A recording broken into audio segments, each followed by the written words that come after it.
Hey guys, welcome back to my channel. Today I'm going to give you guys my 7-month postpartum update. And these are some things that a lot of women don't talk about. They like to show everyone how great they look after having multiple children, but no one really talks about that journey to get back to baseline or to even get back to feeling great about yourself again. So if you guys are interested in this video, please continue watching and don't forget to hit that subscribe button.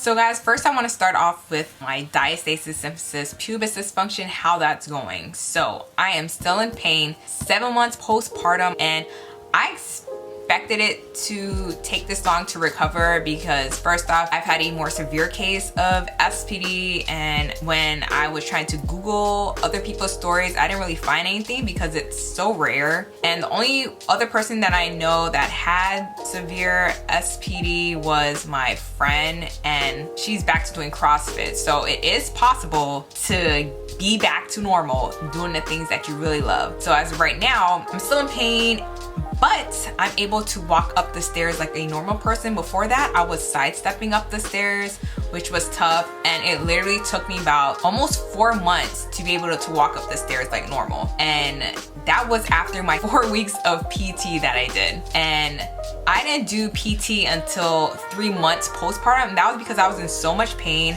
I was still dragging my feet. I couldn't lift my legs up, and they wanted to see if I could heal up a little bit more before I started doing PT.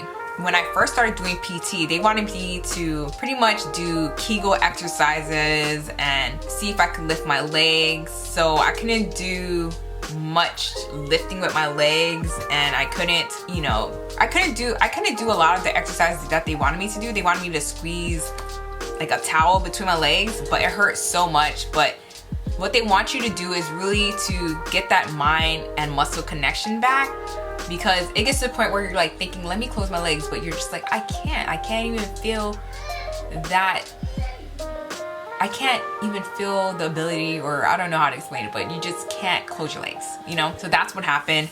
I did 4 weeks of that twice a week, and the reason why I stopped was the PT sessions were 20 minutes away, and every time I would go, my son was constantly crying, and anyway, it just felt like I was just doing 10 minutes of PT anyway. So I just pretty much went to enough sessions to learn the exercises that they were teaching me, and then to work on that at home. And it really has helped, because now, like I said, I can go up the stairs like normal. When I'm on the ground, I'm able to get up without having too much pain. I roll on my side, and then I get on all fours, and then I push up. And I think the key to recovering from SPD is making sure that your knees stay together most of the time. In the beginning, I was doing like 24/7. There was no way my knees were coming apart. And that's even when I went up the stairs. When I sidestep, I would always go up the stairs with my knees close together. And this has really helped me postpartum. I've never used a pelvic girdle or brace, whatever you want to call it. I never used anything to support my hips postpartum, and this is my first time. And I think it's so important that women talk about how it's important to stabilize your hip area again. So I got this off of Amazon. It's I don't know, I try to leave the link below. It's I got it off of Amazon for like, was it $20, $30? I'm not too sure, but it's pretty inexpensive. But all I do is this is an extra small. I put this around my hips,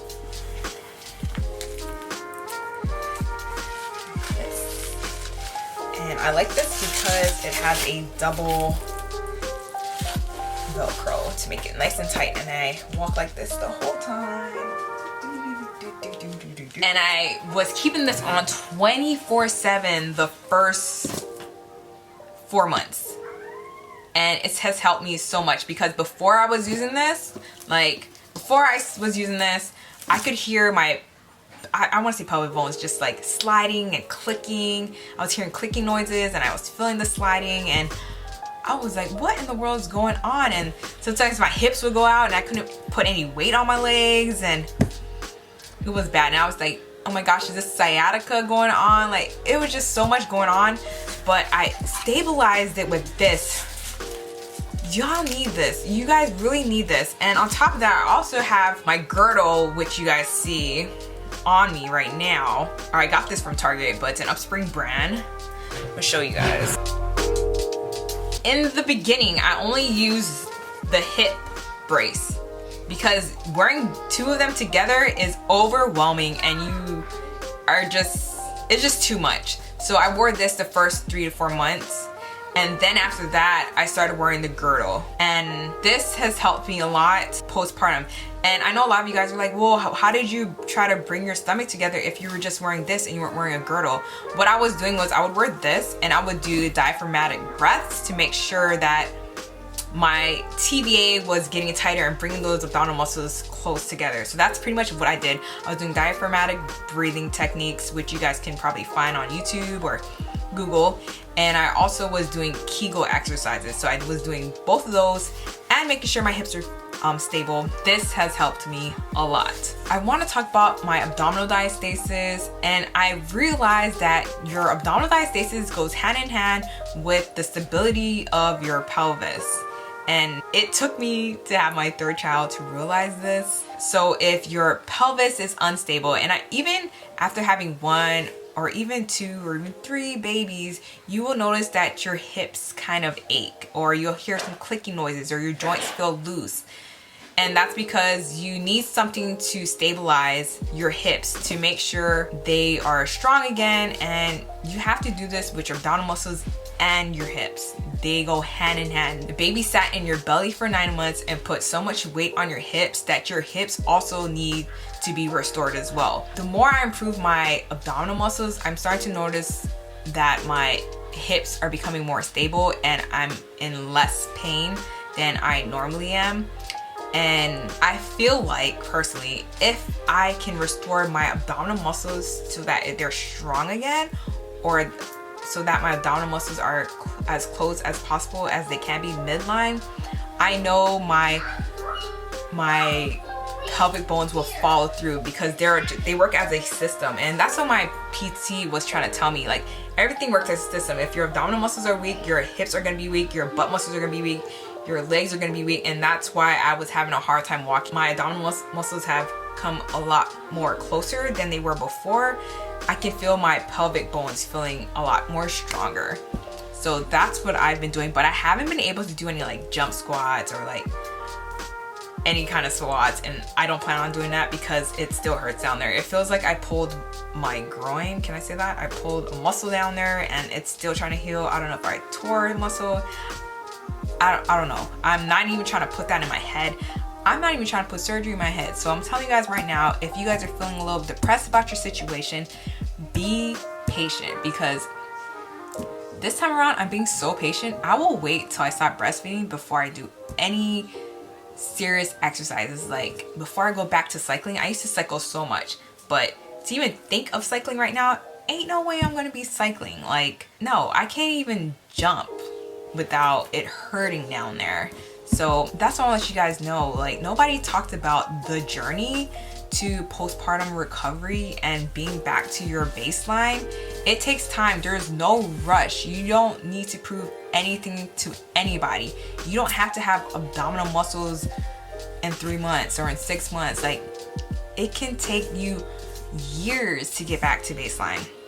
And take your time. Like I said, there's no rush, and you're going to save your body in the long run if you can recover completely before doing anything else. And like for me, I really didn't focus on restoring my core or my hips after my first and second one. I didn't educate myself on that. I went straight to doing abdominal muscles and just doing squats and just exercising like I didn't just have a baby. And that really affected me because my abdominal muscles were still open and they just never looked good after having a baby. So this time, I'm taking my time, and I want you guys to take your time too.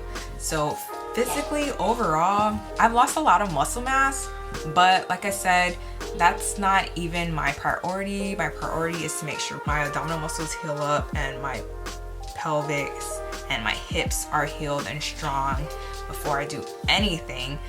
Sometimes I try to do some light stretches, no splits or anything like that, but I try to stretch because, you know, you do get cramped up while you're healing. I try to stay hydrated. I take my multivitamins every day. I do want to tell you guys about my mental health. My mental health is actually doing pretty good. I listen to a lot of audiobooks on self-improvement, making sure we stay present in the now. I try not to get mad or frustrated. I try to practice patience. I do my affirmations every morning. And I think that's so important, especially for us moms. Like, we have to tell ourselves, like, I am beautiful, I am strong, I am happy. Say some good things to your brain, because you can't always tell yourself, oh my gosh, I'll never be back to normal, oh my abdominal muscles are ugly. Like, don't say stuff like that, because you're gonna be depressed. So don't do that to yourself. Don't beat yourself up. It takes time. You are beautiful, you are awesome. I do want to show you guys my abdominal muscles so far. They look so much better. They're not perfect, but it's a work in progress, okay guys?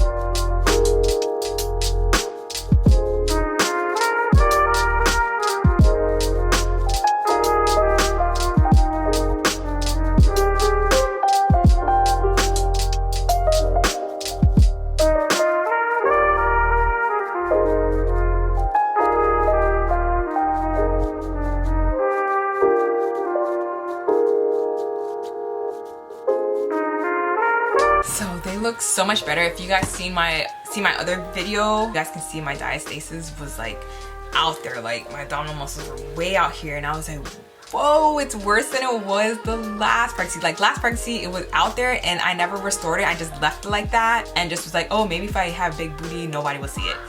No, okay? It got worse. So I'm telling you guys, focus on your abdominal muscles. Abdominal muscles is so much more important than anything else. Your abdominal muscles and your hips, because like, this is what helps you walk. This is what helps you carry your baby. Like, if you don't get this stabilized, you're gonna have lower back pain. You won't be able to do much at all. I'm so glad that I don't have that tailbone pain like I was having postpartum. I was like, am I ever gonna get rid of that pain? It was just so bad. Ibuprofen was my friend. I'm not even lying, ibuprofen was my friend, and then I stopped because I was like, okay, I can't be taking this while I'm breastfeeding. Not that it's bad or anything, I just didn't feel comfortable taking medicine while I was breastfeeding. But if you need it, go ahead and take it, guys. I'm not bashing anyone for taking medicine. The key to this is be patient with your body. There is no rush to look cute, okay? Be happy, okay? Be happy. Make sure your mental health is good. Make sure you're taking care of your physical health, your spiritual health. Make sure your family's happy, your kids are taken care of, and that's way more important, okay? So if you guys enjoyed this video, please hit that like button, hit that subscribe button, and comment below how your postpartum journey has been. How has it been mentally, physically? And if you guys have had SPD, how long did it take for you to recover? Because I'm 7 months in and I'm just like, I cannot wait. I'm running again, cycling again, doing what I do again. I look forward to, you know, doing all those physical activities again. But until then, I'm taking my time, and I hope you guys are too. See you guys in my next video. Bye.